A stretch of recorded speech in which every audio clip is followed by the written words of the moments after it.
Hey, everybody. Thanks for tuning in. My name's Ethan Rowling, and I'm the host of the Conversations with Chris and Ethan podcast. On this platform, we talk about various topics surrounding the Scott County Sheriff's Office and Chris's viewpoints on those topics. Through this platform, we hope that you will come to know Chris and his stances on these topics, and in doing so, we hope you can earn your vote. Chris is running in the Republican primary in June of 2024, and as a reminder, we're always looking to engage with the community and answer any questions you may have. So if you'd like us to address a specific topic on the podcast, feel free to reach out to any of our social media platforms. What would you like to talk about today, Ethan? I think it'd be beneficial for the people to hear about your actual strategic plan to bring about some change within the sheriff's office. Okay. Well, as Ethan has already brought up, in the last session, we talked about values and leadership and what each of the values means to us. And, you know, like you said, Ethan, you're kind of interested in what's the strategic plan or what plan do we have. So when I made the decision that I was going to run for the office of sheriff, I sat down and said, how do I make change? And in order to make change, you always got to have a plan. So I developed this after a lot of thought on how we could make our processes more effective and more efficient for Scott County and the community. So the title of my strategic plan is Act to Transform for Equality. Why don't you tell us more about that? Well, you're just full of inquisitory questions today, aren't you, Ethan? No, I'm just trying to do my job. I know. I just popped this on Ethan a few minutes ago, and he's kind of overwhelmed right now. It seems like a lot of good information. It is a lot of good information. That's why it took a lot of thought to put this together. So Act to Transform for Equality. The word act, and keep in mind, every single part of this title is once again an acronym that means something else. But basically ACT is an abbreviation of the word actions. What is going to drive and guide our actions to make sure that we are acting in accordance with the laws and policies and protocols that guide our profession to ensure that we are working more effective and more efficiently for the citizens of Scott County. So the word act is basically, how am I as an individual going to act every day to make sure I'm doing my best job for not only the citizens of Scott County, but how am I also going to act every day to make sure that I am providing the proper oversight, guidance, intent, and leadership to the employees of the organization as well. That's what ACT means for me. Too many times we get stuck in a realm of where we're always thinking about things for ourselves. A lot of times we have to not think about how is this going to affect me or how is this going to affect an individual, but how is it going to affect the organization as a whole. So if I'm acting to make sure that all the employees have the right guidance and intent and leadership, not just from me, but from all supervisors within the organization, then giving the proper guidance, intent, and leadership, are we not transforming that organization? I would see that as a transformation. And aren't we trying to transform the organization based on the changes in culture and society for a positive outlook or positive aspect? That's the goal. That's my goal.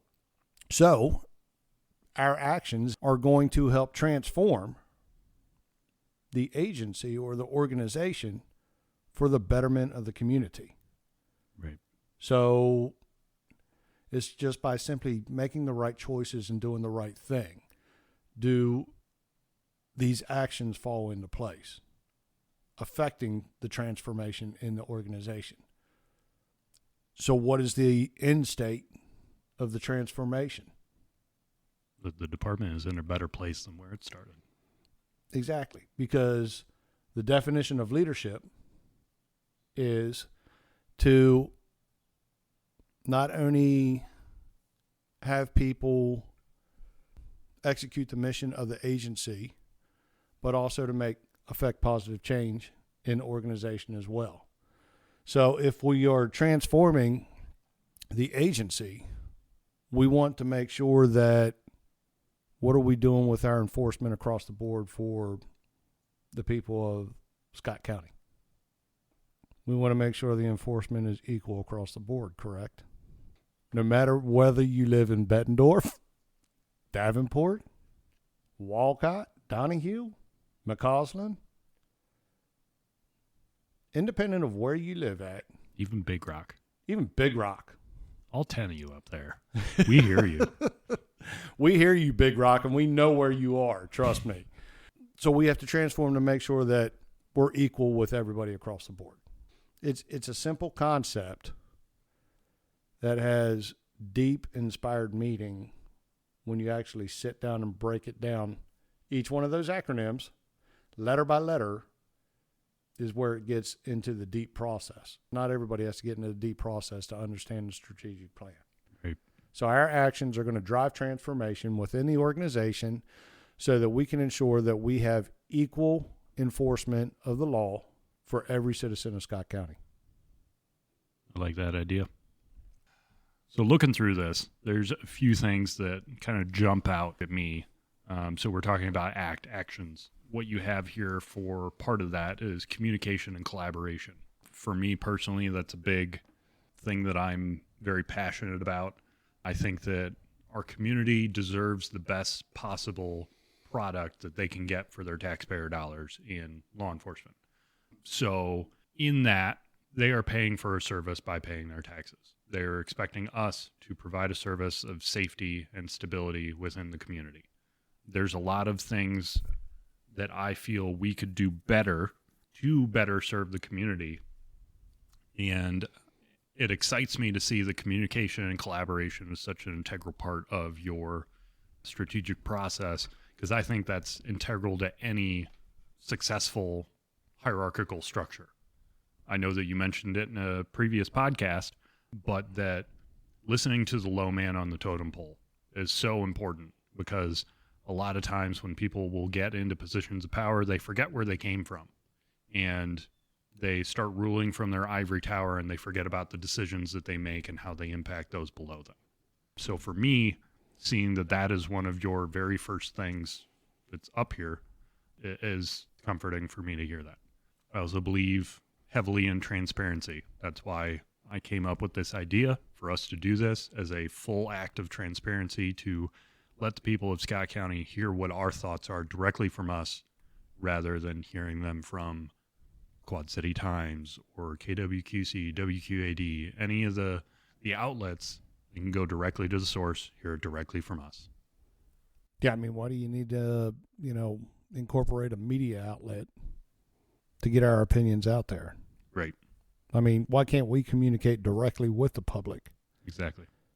Rather than, let's call up the media and do a media release.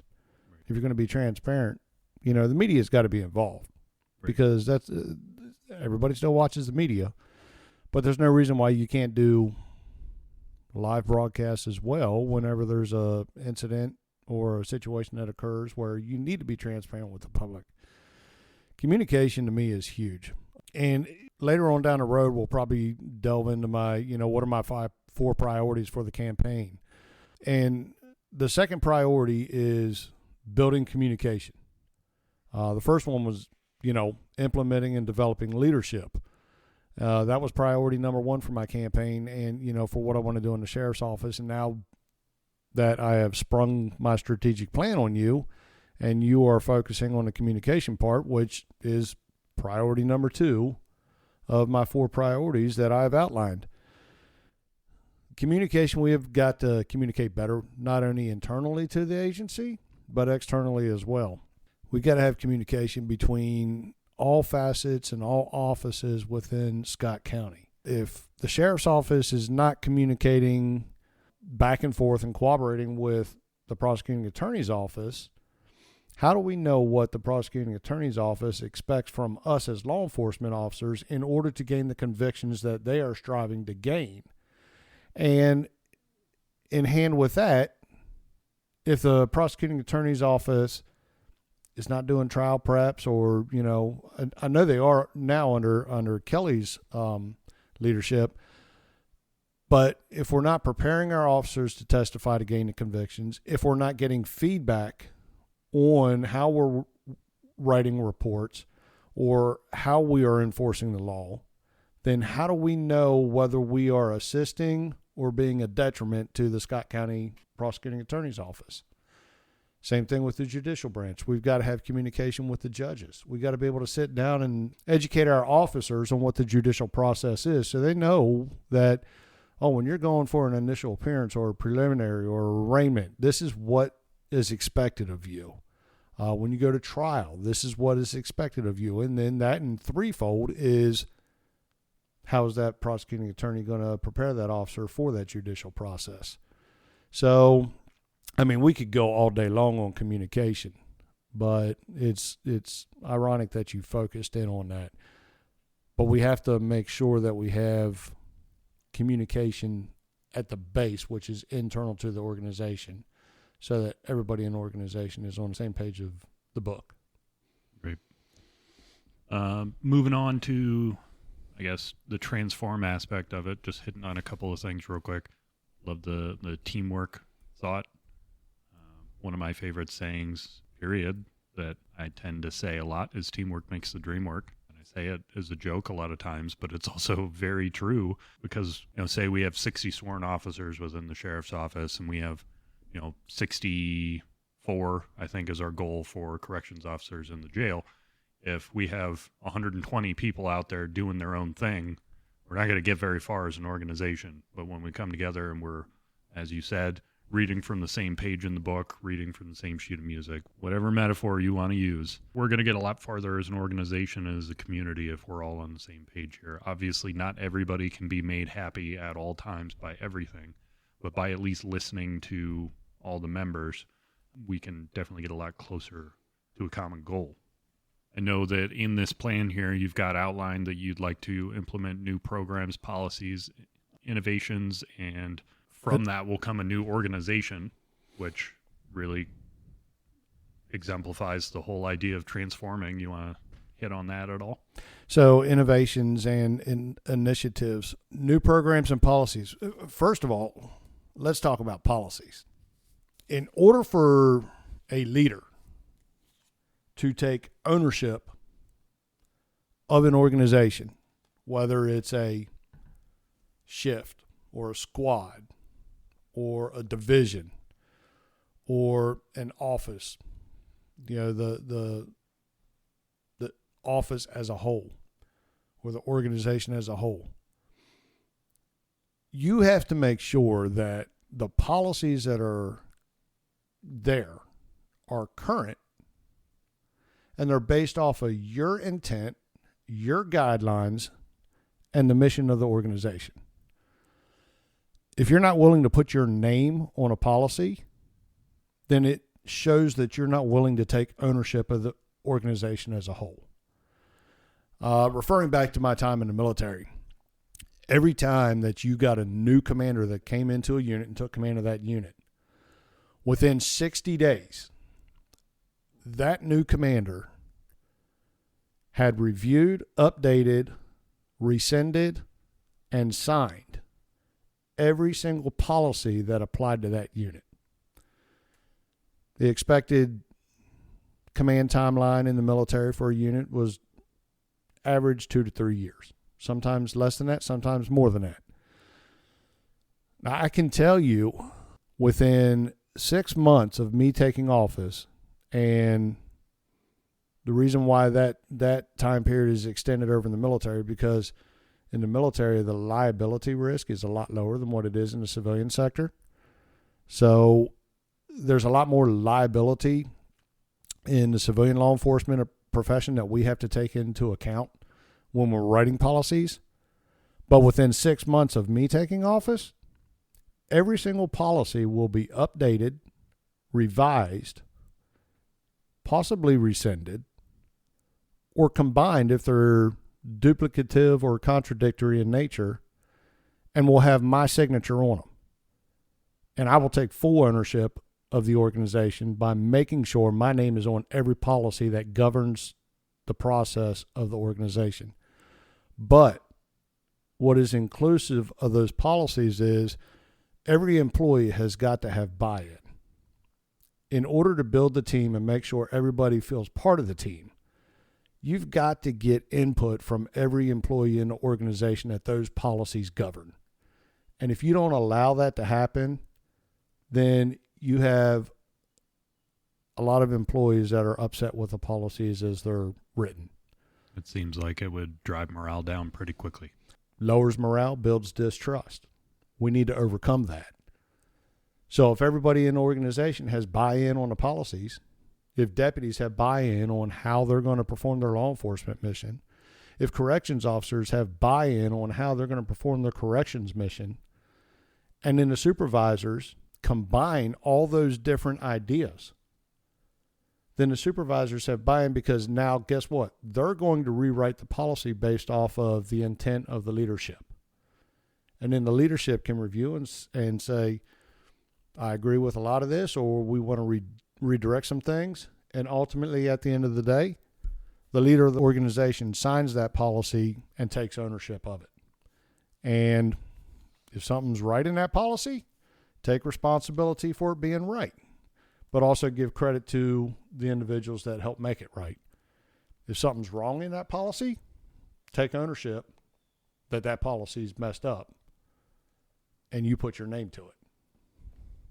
So to me, it sounds like that process for you would look like, so say, for example, I work in the jail and I want a policy to change. So I go to my first line supervisor, mention that to them, and then they would bring that up to a higher level of command.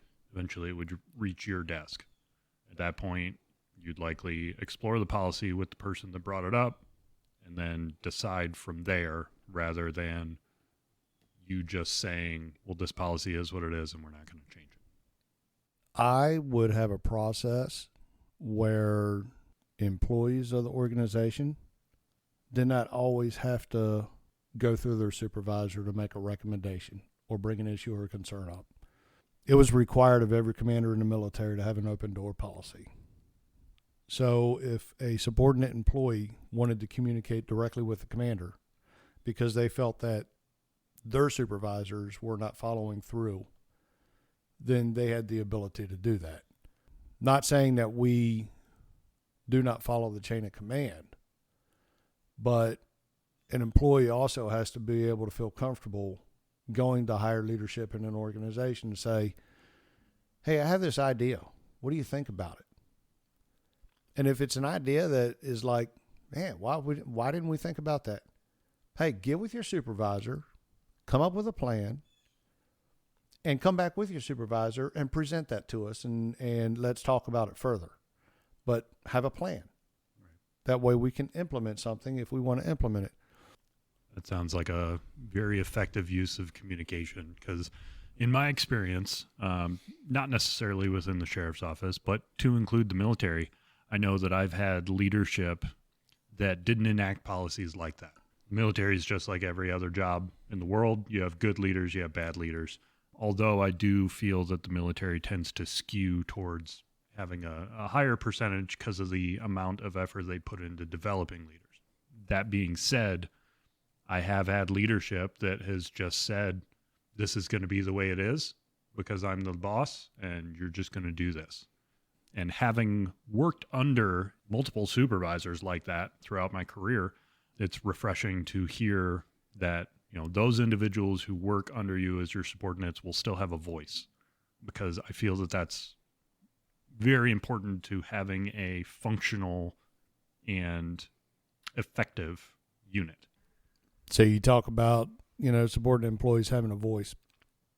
When you take away somebody's voice, you take away their ability to communicate.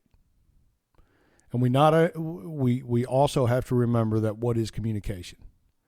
Communication is delivering a message, whether it's verbal or written.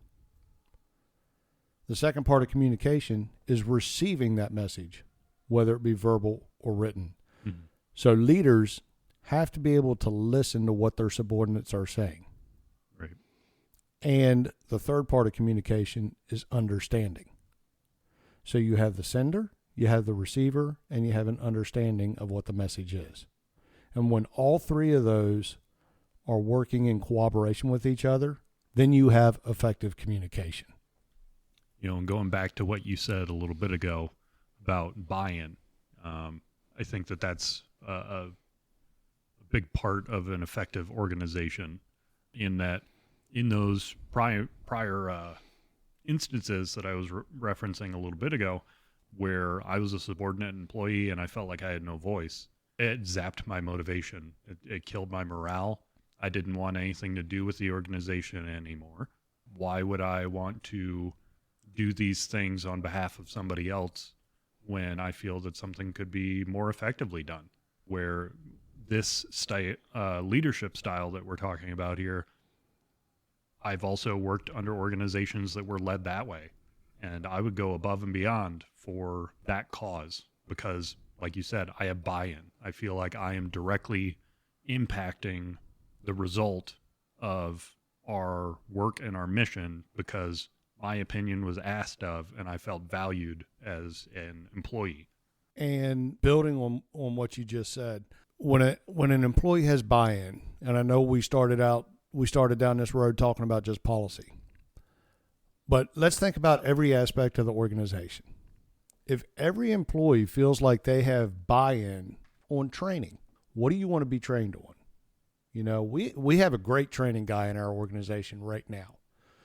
Outstanding in the way he executes his mission.